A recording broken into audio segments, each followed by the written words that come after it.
అరే గోపాలం, ఏంట్రా బయట నిలబడ్డావు? లోపల రారా. ఏం లేదురా, నువ్వేదో దుమదుమలాడుతుంటే లోపలికెందుకని బయటే నిలబడ్డాను.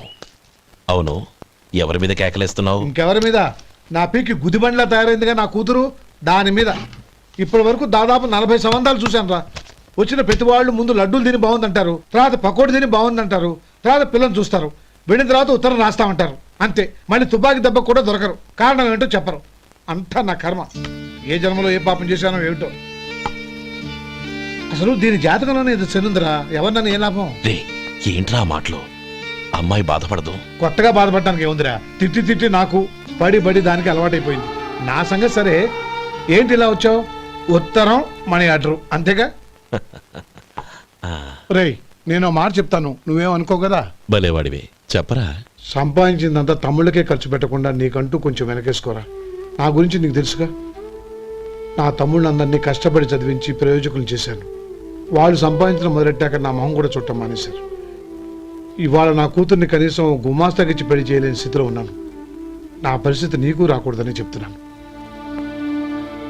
నాకు అలాంటి పరిస్థితి రాదురా. నా తమ్ముళ్ళు రత్నాలు. Let's go.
మీలో శేఖర్ ఎవరండి? నేనే. ఏ? మీకు మనీ ఆర్డర్ వచ్చింది. ఇక్కడ సంతకం పెట్టండి. రే మధు. అరే శంకరం బాబాయ్, మీరా? రే, ఓ స్పెషల్ టీ బై. రండి కూర్చొని మాట్లాడుకుందాం. అలాగే. ఏంటి ఇలా వచ్చారు? ఏం లేదురా, పట్టణం నుంచి పెద్దోళ్ళు ఎవరో వచ్చారు. మన ఊళ్ళో ఏదో ఫ్యాక్టరీ పెట్టబోతున్నారంట. తోట బంగ్లాలో దిగారు. సరే. వాళ్ళకి ఒక డ్రైవర్ కావాలంట, అందుకోసం వచ్చాను. అవును, అంతకు ముందు నువ్వు మోటార్ ఫీల్డ్ లో పనిచేసావు కదా, నీకు తెలిసిన డ్రైవర్ ఎవరైనా ఉన్నారా? జీతం ఎంత ఇస్తారు బాబాయ్? 2000 దాకా ఇస్తారు. అయితే ఎవరో ఎందుకు, నేనే వస్తాను. ఏంటి, నీకు డ్రైవింగ్ కూడా వచ్చా? మనకు రాని పని అంటే ఏముంది బాబాయ్, తీసుకోండి. జనార్దన్ సార్, మనం కట్టబోయే ఫ్యాక్టరీ సైట్ చూడటానికి ఇంజనీర్లు వస్తున్నారు కదా సార్. స్టేషన్ కారు పంపించడం మర్చిపోకు. అలాగే సార్. శంకరం ఎవరో కొత్త డ్రైవర్ వస్తాడని చెప్పాడు, అతని కోసమే చూస్తున్నాను. ఒకవేళ రాకపోతే నేనే వెళ్ళి తీసుకొస్తాను. గుడ్. ఎవరో చూడు. Okay sir. సార్ నమస్కారం సార్.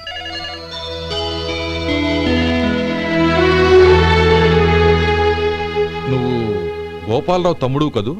అవునండి. నేను ఆ రోజే మీ అన్నయ్యతో చెప్పానే, పెళ్లి విషయంలో నా నిర్ణయం మారదని. ఎందుకు వచ్చావు? నేను అందుకు రాలేదండి. మీకు డ్రైవర్ కావాలని శంకరం బాబాయ్ చెప్పారు, ఆ పని కోసం వచ్చాను. ఓ ఐ సీ. లైసెన్స్ ఉందా? ఉందండి. ఓకే, ఆ కార్ తీసుకుని స్టేషన్కి వెళ్ళు. నీ కూడా మా పిఏ వస్తాడు. అలాగే సార్. ఇంకో విషయం, నువ్వు ఎవరివి ఏమిటన్నది ఎట్టి పరిస్థితుల్లోనూ మా అమ్మాయికి తెలియకూడదు. అర్థమైందా? అలాగే సార్. వెళ్ళు.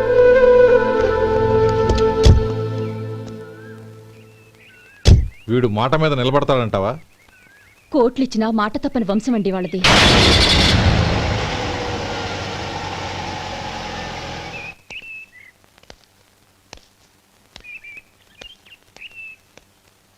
నానమ్మ, బియ్యం అక్కడలేవే, ఇక్కడ ఉన్నాయి. ఆ మాత్రం నాకు తెలీదా? కింద పడ్డ బియ్యాన్ని ఏరుతున్నాలే. అవును, పొద్దెక్కింది, మీకు భోజనాలు వడ్డించమంటారా? సుబ్బారావు గారి దారిలో కనిపించారు నానమ్మ. ఆయన భోజనానికి పిలిచాను. ఆయన వచ్చాక అందరం కలిసి భోంచేస్తాం. అలాగేలే. అమ్మా, ఆ, రండి బాబు రండి, మీకోసమే ఎదురు చూస్తున్నాను. ఏమిటి బాబు ఆలోచిస్తున్నారు? ఇది మీ సొంత ఇల్లు అనుకోండి. రండి బాబు రండి రండి. అదేంటమ్మా అడుక్కునే లోపల తీసుకొచ్చావు? ఎవరు అడుక్కునేవాడు? ఆయన మన అతిథి. అతిథికి సేవ చేసుకోవడం ఎంతో పుణ్యం. అతిథి దేవో భవ అన్నారు, ఎప్పుడు వినలేదా? నీకు ఇష్టం లేకపోతే చెప్పు, పంపించేస్తాను. అంతేగాని అడుక్కునేవాడు బిచ్చగాడని నువ్వేమో అవమానం చేయక్కర్లేదు. మీరు రండి రండి. అమ్మా భిక్ష వేయండి అమ్మా. చే వేదవ సచ్చినోడా, అమ్మా భిక్షమయ్యని ముందే అనుంటే అసలు నిన్ను లోపలికే తీసుకెళ్లేదని కాదు. అమ్మా అని అంతటితో కట్ చేసావు. పోవతలకి మళ్ళీ చుట్టుపక్కల కనబడ్డావో కాళ్ళు చేతులు విరగొడతాను, జాగ్రత్త. రే ఎక్కడున్నావురా? ఇక్కడ ఉన్నానమ్మా. నేను బియ్యం ఎక్కడ ఆరబోసాను? ఎంత పోసారమ్మా? నన్ను అక్కడ తీసుకెళ్ళు. మరి భిక్ష పెడతారమ్మా? ముందు తీసుకెళ్ళరా చెప్తాను. రండమ్మా ఆ. రండి రండమ్మా. ఇదిగో అమ్మా బియ్యం ఇక్కడే ఉన్నాయి. అబ్బో నాకు తెలుసులే. అమ్మా బిచ్చం వేయండి అమ్మా. ఒరే ముందు నా కర్ర ఎక్కడుంది, అందుకోరా ఇలా. ఆ? ఇదిగోండి అమ్మా. ఏమడిగా? బిచ్చమమ్మా. భిక్షమా? భిక్షం కావాలా? భిక్షం భిక్షం. పొద్దున్నే నా పరువు తీసావు కదరా, పరువు తీసావు కదా. భిక్షం అంట భిక్షం. నానమ్మా మళ్ళీ వచ్చాడు. ఇందాక అమ్మ అన్నాడు, ఇప్పుడు నాన్నమ్మ అంటున్నాడు. గుర్తుపట్టలేననుకుంటున్నాడేమో. చెప్తాను వీడి పని. ఒరే ఇలా రారా. ఏంటి నానమ్మా? దగ్గరికి వచ్చావా? ఆ? వేదవ అమ్మో! సచ్చినోడా? ఏంటమ్మా? దొంగ వేదవ? అమ్మో! ఒక్కసారి అయ్యో! నన్ను మోసం చేసింది వేస్తాను చాలు. బాబోయ్! గొంతు మార్చి అమ్మో! నాన్నమ్మ అని పిలిచి అమ్మో! మళ్ళీ మోసం చేస్తావా?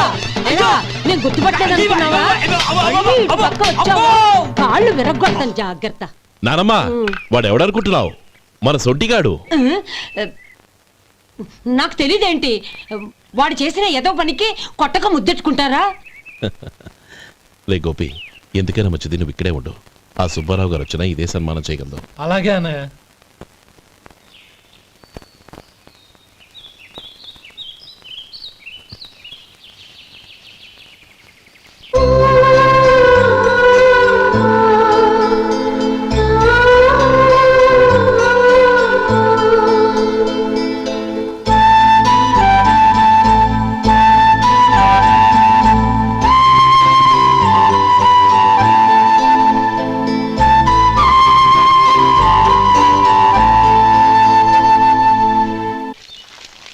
శంకరయ్య, అమ్మా నాకు కాస్త తలనొప్పిగా ఉంది. వంట ఆవిడకి చెప్పి స్ట్రాంగ్ గా ఒక కాఫీ పంపించు. అలాగేనమ్మా.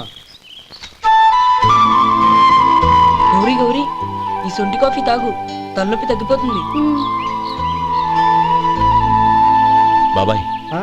కాఫీ నేను చెప్తాను, మీరు వెళ్ళి పని చూసుకోండి. అలాగే బాబు.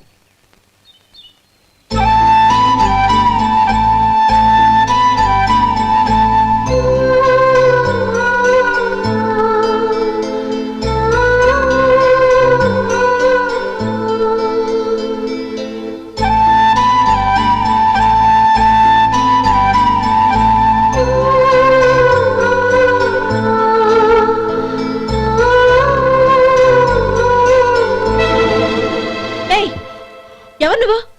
నేను కొత్తగా వచ్చిన డ్రైవర్ని. మీరు కాఫీ కావాలన్నారంట, తీసుకొచ్చాను. బుద్ధి జ్ఞానం లేదు. లోపలికి వచ్చేటప్పుడు తలుపు కొట్టి రావాలని తెలీదు. క్షమించండి, పొరపాటు అయిపోయింది. సరే సరే, అక్కడ పెట్టేళ్ళు.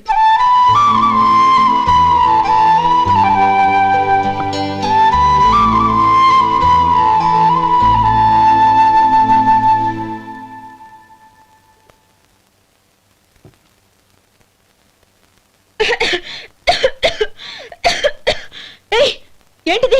సొంటి కాఫీ. మీకు తలనొప్పిగా ఉందని. షడా, నువ్వు డ్రైవర్వా డాక్టర్వా? నేను సొంటి కాఫీ అడిగానా? చెప్పింది చేయడం నేర్చుకో, అతి తెలివి ప్రదర్శించుకో. అయినా నువ్వెందుకు తెచ్చావు? వంట మనిషి ఏమైంది? ఆ, తీసుకెళ్ళి దానికి కాఫీ తామని చెప్పు.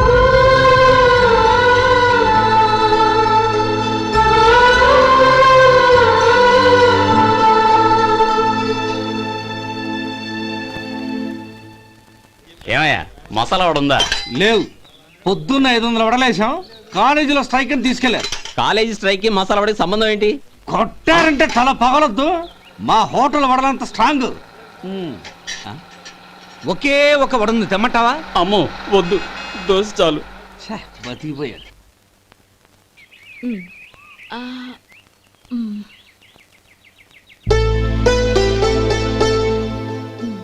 చాలమ్మా, ఈ ఒక్క ముద్ద తినమ్మా ప్లీజ్ నా తల్లి వద్దమ్మా. కదా, ఈ ఒక్క ముద్ద.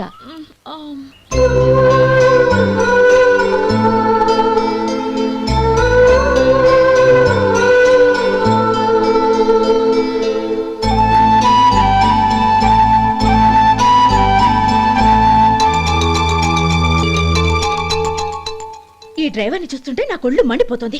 ఏ అతని పద్ధతి ఏం బాలేదు. ఎప్పుడు నన్ను రకంగా చూస్తున్నాడు. అతను అలా చూస్తున్నాడని నీకెలా తెలుసు? అంటే నువ్వు అతని వైపు చూస్తున్నట్టేగా. చూడమ్మా, చూపులకు కనిపించేది అతని శరీరం ఒక్కటే. అతని మనసులోకి చూస్తే నువ్వు అలా మాట్లాడవేమో.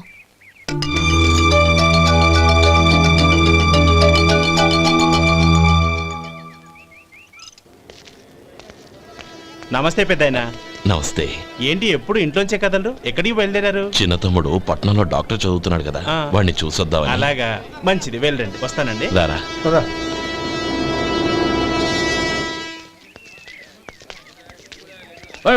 ఆగండి ఆగండి, ఎక్కడికి? లోపలికయ్యా. చేతులు ఏంటి ఇవన్నీ? ఆ? జంతికలు, చెకోడీలు, లడ్డూలు. ఏంటయ్యా ఇవి అమ్ముకోవడానికి ఇదేమో టూరింగ్ ట్యాక్స్ అనుకున్నావా? మెడికల్ కాలేజ్, వెళ్ళండి వెళ్ళండి. అది కాదు బాబు, ఈయన తమ్ముడు ఈ కాలేజీలో చదువుతున్నాడు. ఓహో, ఈయన గారు తమ్ముడు ఈ కాలేజీలో చదువుతున్నా అంటే మీరు నమ్మాలి. ఏవయ్యా మీకు ఎలా కనపడుతున్నాను నేను? వెళ్ళండి వెళ్ళండి. అది కాదయ్యా, నేను చెప్పేది కాదు. తప్పండి తప్పండి. నమస్కారం సార్. ప్రోగ్రామ్ స్టార్ట్ అయిందా? ఇంకా కాలేజ్ కదా. నేను చూసుకుంటాను కదా, నువ్వు రా. అందరూ వచ్చారు సార్. కానీ ఇంకా ఎంత ప్రోగ్రామ్ స్టార్ట్ అవ్వాలి?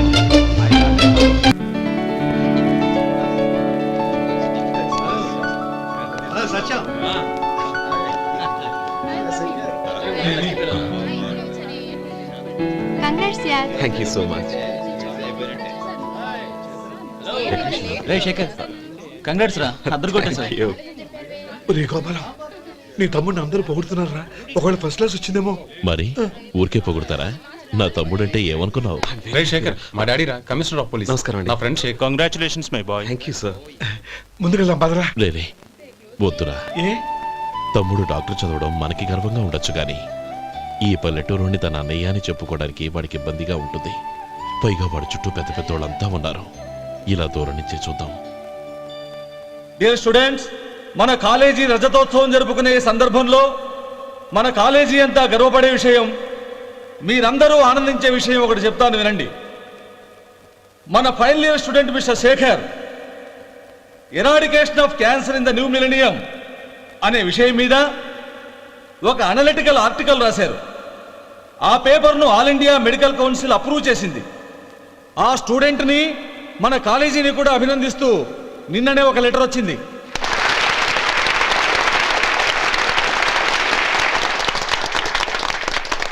ఇంతటి చిన్న వయసులో ఇటువంటి అద్భుతమైన పేపర్ను సమర్పించిన మిస్టర్ శేఖర్ను అభినందిస్తూ మీ తరపున, మన కాలేజీ తరపున గోల్డ్ మెడల్తో సత్కరించాలని నిర్ణయించాం.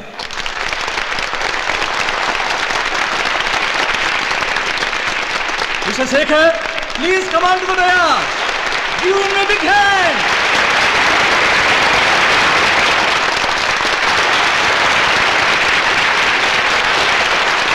Congrats my boy. Thank you sir.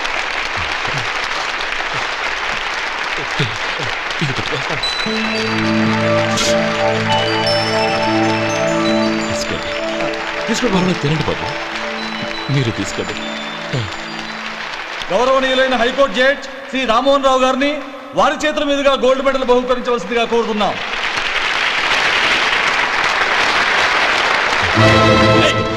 మిమ్మల్ని లోపల రావద్దంటే నాకు కళ్ళు కప్పి లోపలికి వస్తారా? పోయింది బయటికి. అది కాదు బాబు, ఒక్క నిమిషం చూసి వచ్చేస్తాం.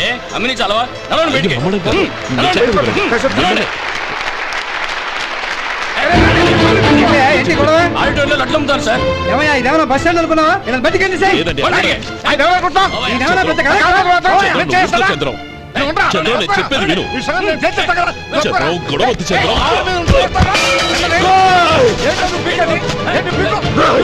ఎంత పొగరా నీకు? మా అన్నయ్య మీద చేయిస్తావా? నిన్ను ప్రాణాలు తీస్తాను. నేను చెప్పేది విను. చంపేస్తాను. గొడవ వద్దు శేఖర్, నా మాట వినరా. నువ్వు రా అన్నయ్య. నేనా? డియర్ స్టూడెంట్స్, నేనేదో గొప్పగా సాధించానని నన్ను అందరూ ప్రశంసించారు. ఈ ప్రశంసలన్నిటికీ కారణం నేను కాదు, ఈయన మా అన్నయ్య. మా అన్నయ్య కనుక నన్ను కష్టపడి చదివించుండకపోతే నేను ఈ పాటికి ఏ పల్లెటూళ్ళలోనూ గేదెలు కాసుకుంటూ ఉండేవాడిని. ఈయన ముతక బట్టలు చూసే కదా అవమానించారు. ఈ రోజు నేను ఈ స్థితిలో ఉన్నానంటే కారణం ఈ ముతక బట్టలే. నేను తెల్ల కోటు వేసుకుని డాక్టర్ని కావాలని ఈయన కాడి కట్టి దుక్కి దున్ని తన జీవితాన్నంతా బురదలో గడిపారు. డియర్ ఫ్రెండ్స్, నా తల్లిదండ్రులు నేను చూడలేదు. అటువంటి నాకు ఒక తల్లై తండ్రై పెంచి పెద్ద చేసి నాకు జీవితాన్ని ఇచ్చిన మహానుభావుడు మా అన్నయ్య.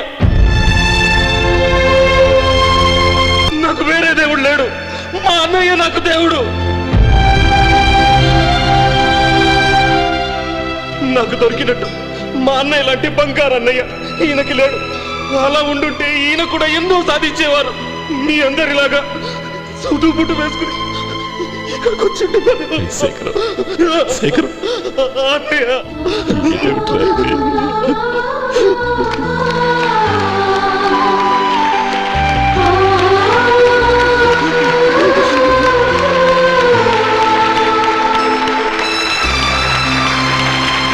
శేఖరం.